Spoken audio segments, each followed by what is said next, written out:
உன் வேலையை பகிர்ந்து சுமையின்றி சுகமாக்க நான் போராடுறேன். 100 கிலோ அரிசியை ஒரே ஆள் தூக்காம 10 பேருக்கு 10 கிலோவா பிரிச்சு கொடுங்கிறேன். சுமையும் எளிதாகும், பயணமும் எளிதாகும். இதானே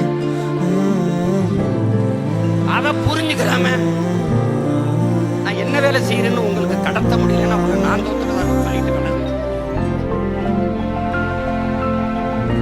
இல்லைன்னா எனக்கு புரியலன்னா நீங்க தான் வரணும். ஊருக்கு ஓடக்கூடாது, ஊருக்கு ஓடக்கூடாது. மீன் நான் லட்சிய வெறி கொண்டு பாயிற புலி அடிபடி செத்து போயிட்டு நான் பொறுப்பாக்க முடியாது. சும்மா ஏதாவது புதுசாக இருக்குமா? 2ஆம் கட்ட தலைவர் யாரு? முதல் கட்டத்துக்கு தலைவர் உருவாகல, அதுக்கு 2ஆம் கட்டத்துக்கு போற. என்னடா இந்த இனத்துக்கு என் தலைவனை தாண்டி ஒரு தலைவன் உருவாயிர போறானாடா? உருவாயிர போறானா? நீ பிள்ளையாரு